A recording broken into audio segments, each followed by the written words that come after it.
नमस्कार मित्रों, आप सभी का स्वागत है आपके अपने चैनल स्वरान एकेडमी क्लासेस पर। यहाँ हम बात कर रहे हैं मॉडल पेपर कि इसके पहले हम फिजिक्स का मॉडल पेपर इंग्लिश और हिंदी में बना चुके हैं।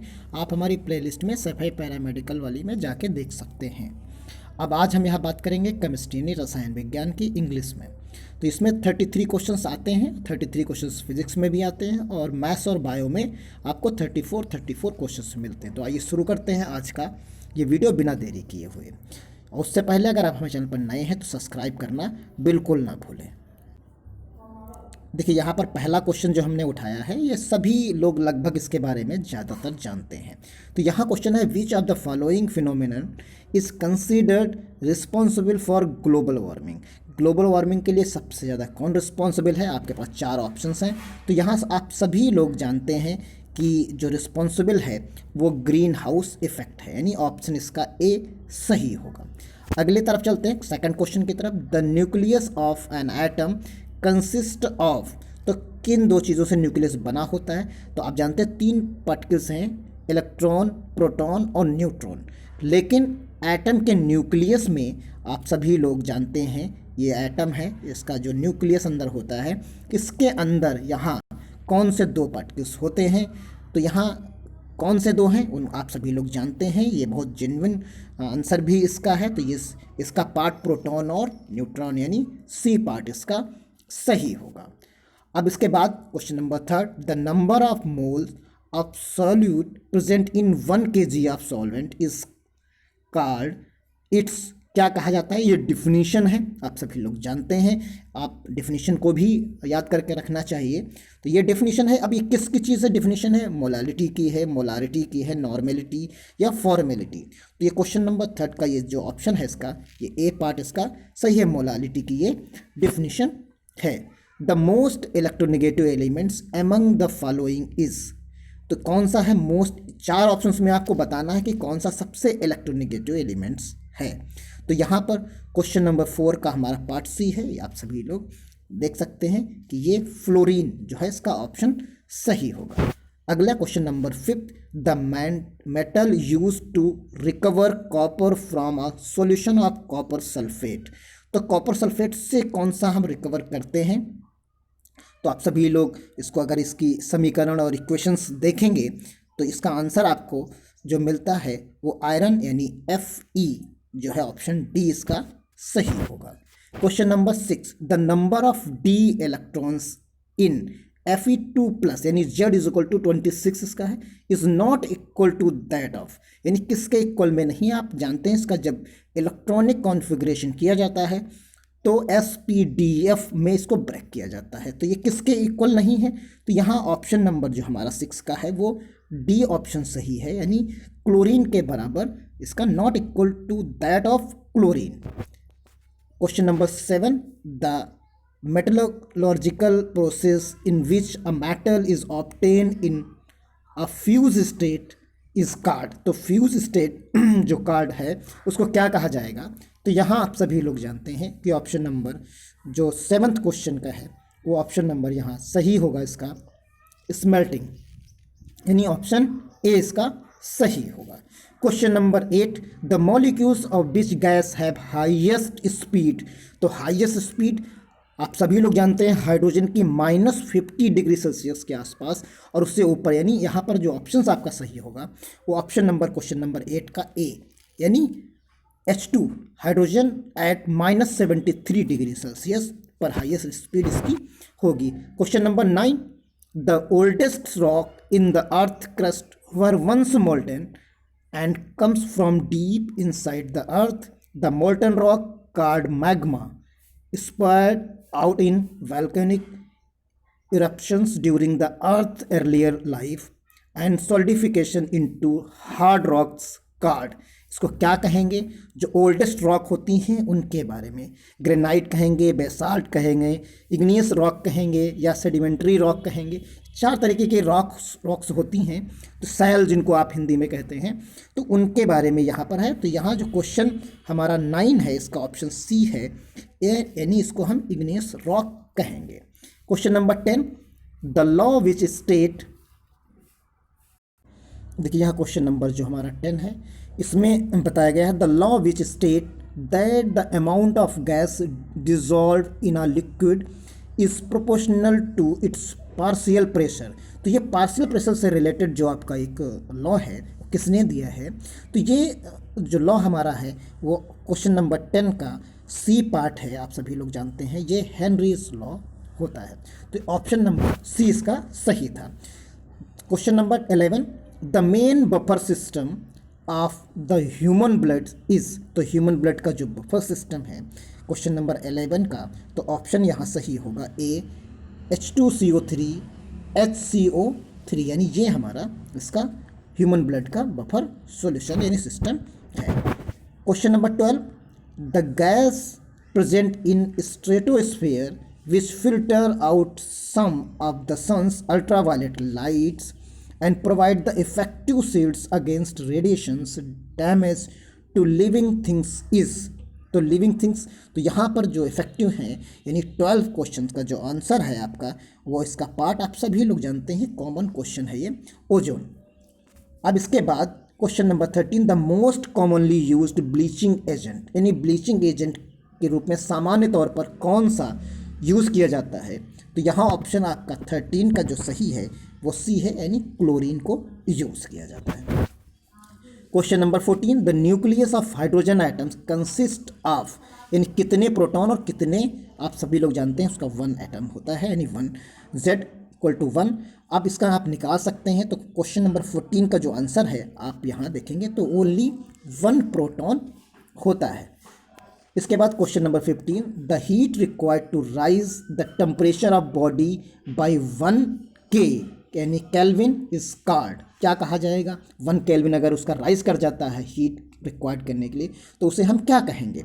तो 15 क्वेश्चन का जो आंसर हमारा है वो हमारा है उसकी कैपेसिटी के टर्म्स में, यानी क्वेश्चन नंबर बी इसका पार्ट जो होगा वो बी यानी थर्मल कैपेसिटी कहा जाएगा कि उसकी कितनी कैपेसिटी है। क्वेश्चन नंबर जो 16 है यहाँ पर देखेंगे the nuclear particles which are assumed to hold the nucleon together are. तो क्या होता है इसका? तो आप देख सकते हैं। तो क्वेश्चन नंबर 16 का जो आंसर है इसको हम जब दो टुगेदर हो जाएंगे तो यहाँ ये मेजोन इसको कहा जाता है। तो ये क्वेश्चन नंबर 16 का ऑप्शन डी जो है यहाँ सही होता है। अगला क्वेश्चन है द मास, ये न्यूमेरिकल है, इसको हम यहाँ सॉल्व भी करेंगे। तो यहाँ पर देखेंगे कि the mass of P4O10 that will be obtain from the reaction of 1.33 gram of P4 and 5.07 of oxygen. तो यहाँ अगर आप इसको सॉल्व करना चाहेंगे तो देखिए थोड़ा सा आपको हिंट दे रहे हैं, आप इसको सॉल्व भी कर सकते हैं। आप देखिए रिएक्शन जो बनती है इसकी वो P4 प्लस 5O2 बनेगा, गिब्स जो बनेगा मिलेगा आपको तो वो मिलता है P4O10 के रूप में मिलता है। अब देखिए यहाँ पर जो आपको मिलेंगे इस जगह पर, तो यहाँ आपको मिलेगा 1 मोल होगा आपके पास, 1 मोल होगा। यहाँ आपके पास 5 मोल होगा, आप समझ सकते हैं, यहाँ 5 मोल होगा और बाकी वहाँ पर भी 1 मोल होगा। तो 1 मोल इक्वल टू आपका 124, इसका आप मॉलिक्यूल निकालेंगे तो इसका 124 मिलेगा। इसका जब ऑक्सीजन का 5 टाइम्स निकालेंगे तो ये 160 मिलेगा और इसका जब निकालेंगे P4O10 का तो आपको 284 मिलेगा। यहाँ पर आपको मिलेगा 284 मिलेगा, तो ये 284 होगा। इसके बाद आप देखिए आगे के उसको हम हटा देते हैं, आप नोट कर लिए होंगे। अब यहाँ जो हम एज्यूम करेंगे यानी लिमिटिंग रीजन जो हमारा होगा वो क्या होगा, P4 के टर्म्स में होगा। और इसके बाद जब इसको हम सॉल्व करेंगे तो उसने जो पूछा है हमसे तो ये 124 ग्राम के टर्म्स में, 124 ग्राम्स के टर्म्स में जब इसको कितना प्रोड्यूस करेगा तो आप देखेंगे तो ये 124 के टर्म्स में जो प्रोड्यूस करेगा P4 तो वो होगा 284 प्रोड्यूस करेगा। तो 1 ग्राम के लिए जब हम इसको इंक्लूड करेंगे तो क्या होगा, यूनिटरी मेथड आप लगा लेंगे। तो यहाँ जब 1 के लिए आएगा तो 284 डिवाइडेड बाई कितना कर देंगे, 124 कर देंगे और कितने पे निकालना है तो इसको मल्टीप्लाई कर देंगे। जब आप सॉल्व करेंगे तो आपको आंसर आप कैलकुलेट कर लीजिएगा। तो जब जैसे आप कैलकुलेट करेंगे तो आपको आंसर मिल जाएगा ग्राम। उम्मीद करता हूँ आपको समझ में भी आ गया होगा। Question number 18, the octane number of zero is assign to. तो क्वेश्चन नंबर 18 का जो आंसर है वो हमारा यहाँ पर बी पार्ट है, एन हेप्टेन। क्वेश्चन नंबर हम 19 को देखते हैं यहाँ पर, the metal that is used as a catalyst in the hydrogenation of oil is. तो इसका ऑप्शन जो है हमारा सही होगा 19 का, ए पार्ट निकेल जो है होगा। क्वेश्चन नंबर हम चलते हैं 20, the most abundant rare gas in the atmosphere is. ये देखिए रेयर गैस है और एटमॉस्फेयर की बात की जा रही है, और इसी तरह से क्वेश्चन एक आता है ऑन द क्रस्ट या ऑन द अर्थ, तो दोनों में डिफरेंस हो जाता है। तो यहाँ पर हम बात करेंगे rare gas in the atmosphere की हम बात कर रहे हैं। तो यहाँ क्वेश्चन नंबर 20 का जो आंसर है वो हमारा सी है, आर्गन।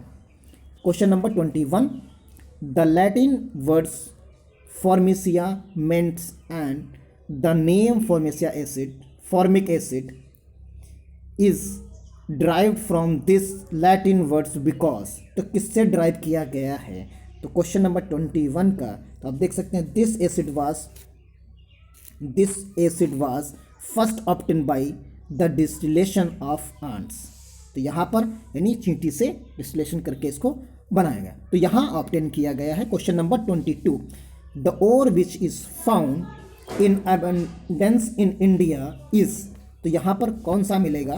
तो ये सबसे ज़्यादा यानी 22 का जो क्वेश्चन है, 22 का जो आंसर है वो ए है, मोनेजाइट है यहाँ पर। इस तरह चलते हैं question number 23, the inherited traits of the organism are controlled by. तो किसके द्वारा कंट्रोल किया जाता है? तो ये इसका ऑप्शन सही होगा, डीएनए मॉलिक्यूल्स के through. Question number 24, the heat energy produced when the human body metabolises 1 gram of fat is. तो ये डायरेक्टली है, ये फैक्ट्स होते हैं, तो ये आपको याद होने चाहिए।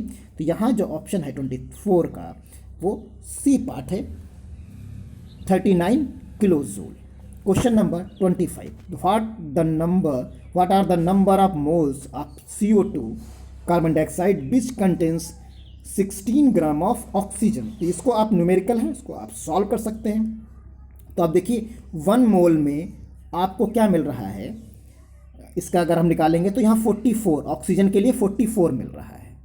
ऑक्सीजन यानी कार्बन डाइऑक्साइड के लिए आपको 44 यहाँ पर मिल रहा है, और ऑक्सीजन कितनी है यहाँ पर 32 है। आप इसका निकालेंगे तो ये टोटल 44, ऑक्सीजन का जब O2 का आप निकालेंगे तो यहाँ आपको O2 का 32 मिलता है। तो आप देखिए रिस्पेक्ट दोनों का रिलेट करिए एक दूसरे से, तो यहाँ 1 मोल इक्वल टू जो है ये 44 के टर्म्स में आएगा। तो अगर O2 हमारा 32 यहाँ पर है और हमको चाहिए कितना 16 चाहिए, तो यानी इसके हाफ करना पड़ेगा, तो इसके भी तो हाफ करना पड़ेगा हमको। तो यहाँ देखिए जैसे ही हमने ऑक्सीजन को हाफ किया यानी 16 ग्राम की बात हम यहाँ पर करेंगे, तो CO2 कितना हो जाएगा 22 हो जाएगा, और जैसे ही 22 हो जाएगा तो यानी वहाँ कितना था 1 मोल के टर्म्स में था, तो इसका हाफ हो जाएगा 0.5 मोल हो जाएगा, क्योंकि हमने दोनों चीज़ों को हाफ किया। तो यहाँ पर 1 ग्राम के लिए था यानी 1 मोल के लिए था, तो यहाँ पर क्या हो जाएगा, यहाँ पॉइंट, ये जो डाटा हमने पहले दिया था 32 और 44 वो 1 मोल के लिए था, ये जब इसको हाफ किया तो यहाँ मोल भी जो है हाफ हो जाएगा। तो इसका आंसर जो सही हो जाएगा वो आंसर सही होगा आपका ए पार्ट इसका, तो यहाँ 0.05 mole. Question number 26, the main use of salt in the diet is to. क्या साल्ट का मेन फीचर है? तो ये आपको यहाँ पर 26 यानी part B, produce the in small amount of hydrochloric acid required for the digest of food, ये इसका मेन पर्पस है। The monomer of polythene is option number 27। Question number 27 option is correct, B part. तो B part ethylene, इसका option सही है। Question number 28, the luster of metal is due to, correct one option. Question number 28 D, presence of free electron, यानी यहाँ option जो है इसका सही है, प्रेजेंस ऑफ फ्री इलेक्ट्रॉन।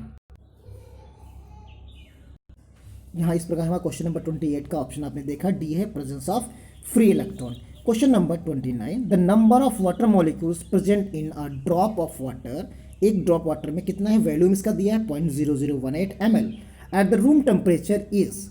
तो ऑप्शन यहाँ डायरेक्टली आप डाटा इसका यूज़ कर सकते हैं क्वेश्चन नंबर 29 का। तो यहाँ पार्ट हमारा सही होगा बी, 6.023 मल्टीप्लाइड बाई 10 की पावर 19।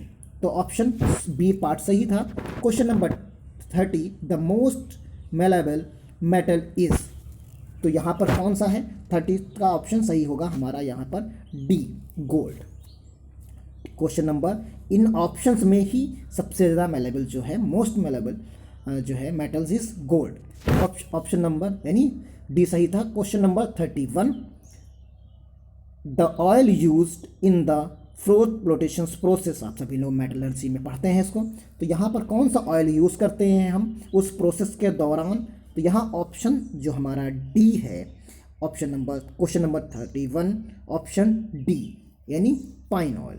क्वेश्चन नंबर यहाँ पर 32, the number of waves in n multiplied by 10 Bohr orbits are. तो यहाँ आप सभी लोग जानते हैं कि जो इसका हम पूरा फॉर्मूला नंबर ऑफ वेव्स के लिए लिखते हैं वो n मल्टीप्लाइड बाई 10 की पावर लिखते हैं इस तरीके से। और यहाँ जो ये n होता है यही ऑर्बिटल्स को शो करता है, यानी n जो है वो Bohr orbitals are n waves, यानी इसी को हम कहते हैं। तो यहाँ ऑप्शन जो हमारा सही हो जाएगा वो सही होगा B part. Question number 32 and last one, the mass of 1 Avogadro number of helium atom is. तो आप एवोगाड्रो नंबर जानते हैं, हीलियम एटम जानते हैं। तो हीलियम में कितने होते हैं, 4। एवोगाड्रो नंबर आप सभी जानते हैं, दोनों को मल्टीप्लाई कर दीजिए, आपके सामने आंसर आ जाएगा। Option number D is correct one. तो इस तरीके से अब हम पढ़ेंगे आगे के क्वेश्चंस को, मतलब किसी फिजिक्स बायो को पढ़ेंगे, केमिस्ट्री का हिंदी पार्ट्स अगर आप चाहेंगे तो लाएंगे, अगर दोनों का काम इसी से चल जाता है तो नहीं लाएंगे उसको। और सीधा सा उसके बाद हम सीधा बायो पर क्वेश्चंस जो है कलेक्ट करके आपको प्रोवाइड कराएंगे, उसके बाद मैथ्स को। तो बने रहें हमारे चैनल पर, लाइक करिए, शेयर करिए, कमेंट करिए, जो समस्याएं हैं उनको बताइए और सुझाव भी दीजिए। धन्यवाद। जय हिंद, जय भारत।